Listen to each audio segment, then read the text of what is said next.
menganiaya anak hingga tewas karena bisikan gaib. Polres Brebes dalami kondisi kejiwaan tersangka KU. Brebes, peristiwa penganiayaan yang dilakukan seorang ibu kepada anak di wilayah Kecamatan Tanjung Brebes yang mengakibatkan salah seorang tewas dan dua lainnya mengalami luka berat mendapatkan perhatian khusus dari aparat Polres Brebes. Untuk kepentingan penyidikan, polisi memeriksa kondisi kejiwaan KU umur 40 tahun ke Rumah Sakit Dr. Sulisulu Kabupaten Tegal. Sebelumnya, Kapolres menegaskan pihaknya sudah melakukan interogasi awal kepada saksi-saksi. Sebelumnya, dalam gelar konferensi pers yang digelar Senin 21 Maret 2022, Kapolres mengungkapkan motif KU melakukan aksi penganiayaan dengan menyeret leher 3 anak adalah karena merasa mendapatkan bisikan gaib. Terkait tindak pidana yang dilakukan KU, polisi menyita barang bukti berupa spray, bantal, dan pakaian korban,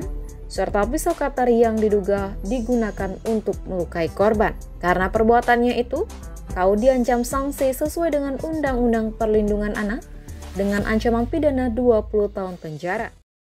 Assalamualaikum warahmatullahi wabarakatuh. Selamat sore rekan-rekan sekalian.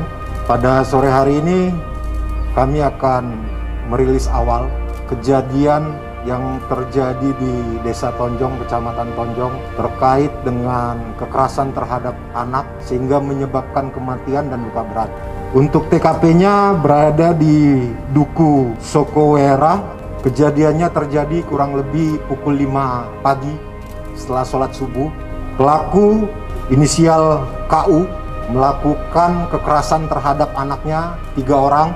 Salah satunya menyebabkan meninggal dunia.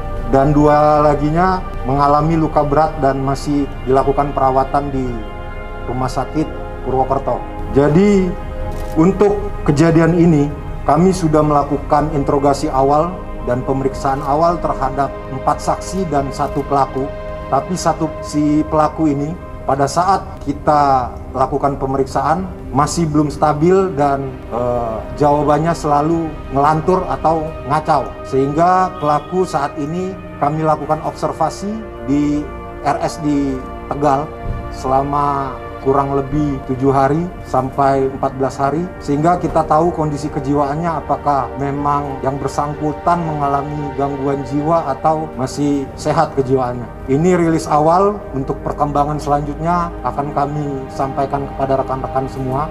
Mungkin setelah dilakukan observasi oleh dokter kejiwaan, baru bisa kita lakukan pemeriksaan apabila dinyatakan yang bersangkutan atau pelaku ini sehat. Motifnya dari interogasi dan hasil pemeriksaan saksi, pelaku ini seperti mendapat bisikan untuk membunuh anaknya. Karena apabila tidak dibunuh akan hidupnya susah dan akan dibunuh oleh orang lain. Ini pada saat kita lakukan interogasi awal dan pemeriksaan, sebelum pelaku ini tidak bisa dilakukan pemeriksaan lagi karena pada saat memberikan jawabannya selalu melantur dan mengacau. Setelah kami lakukan pemeriksaan terhadap saksi-saksi, yaitu keluarga korban, keluarga ini tidak ada masalah di dalam keluarganya. Yang dirawat ini yaitu 2 orang, yaitu yang berumur 10 tahun dan 5 tahun. Ini mengalami trauma berat.